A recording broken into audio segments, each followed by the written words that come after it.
So let's look now at 1 Corinthians chapter 7, verses 3 through 5. This is where he said, "Let the husband render unto the wife due benevolence or kindness, and likewise also the wife unto the husband."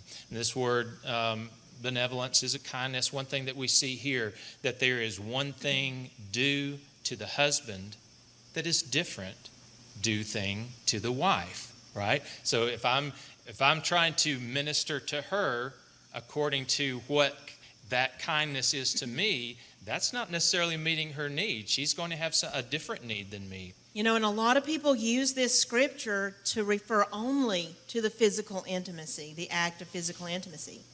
And the thing is, there's a lot of women that say, defraud me because I'm done with this, right? But we'll tell you as we get more into this, a woman has more of an emotional need that resembles and is the counterpart of the physical need, which gets overlooked in most marriages, starving the women, and the men wonder, why isn't she interested in being intimate?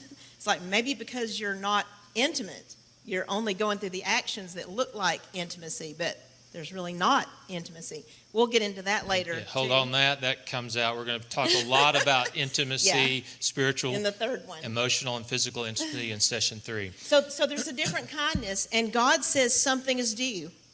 You owe something to your spouse because of the marriage. And we need to be willing to meet a need that's not our own, right? So we can't look at our spouse and only understand there's only one type and one level of need. No, there's different needs. And God put in your spouse, who is different from you, a different need than you have. And so I have to look through her at it through a different lens. Verse 4, the wife doesn't have power of her own body, but the husband. And likewise also the husband doesn't have power of his own body, but the wife. So you have given power over your body to your spouse. This is huge. You know, even in the research, they show that in successful marriages, they share power, especially in decision making. There's not an imbalance where one is doing more than the other.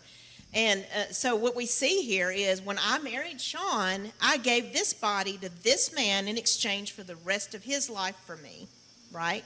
And so now I don't go and make all the decisions about what will Rhonda do today, what does Rhonda, you know, and that doesn't make me his puppet, doesn't make him a dictator, right?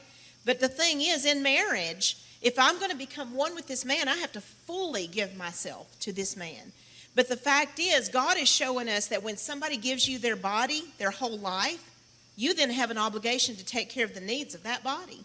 Whatever they may be, there are needs here that cannot be met anywhere else in any other relationship. And I then have a duty before my God.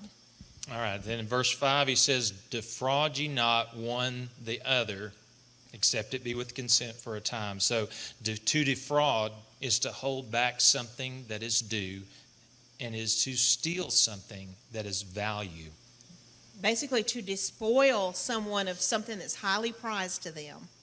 And so when we're holding back a core need of our spouse, we are despoiling, robbing them of something that God thinks they ought to have in that marriage and not met outside, but inside the marriage. He's saying, I owe something to my wife.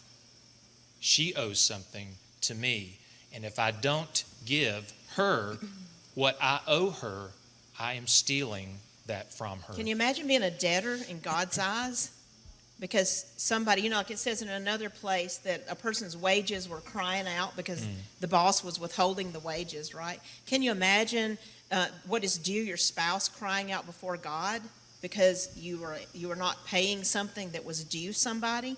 It would behoove us to know what is due our spouse, what the kindness is that we should be showing and giving to our spouse, because our God's watching us to see if we're going to take care of that body that was given to us well.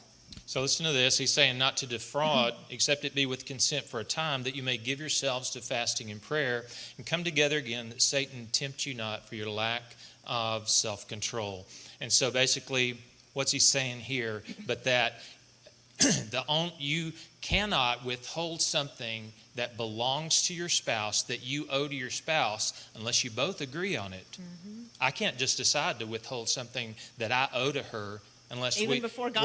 Right. And even to give it to God. And he's saying that Satan could tempt a person for their lack of self-control. I could be putting her, she could be putting me in a place of temptation or vulnerability to Satan if I am not meeting the core need that she has. Well, guess what? Her core need is not the same as my core need. For most women, it's more in the emotional intimacy area. For most men, it's in the area of physical intimacy.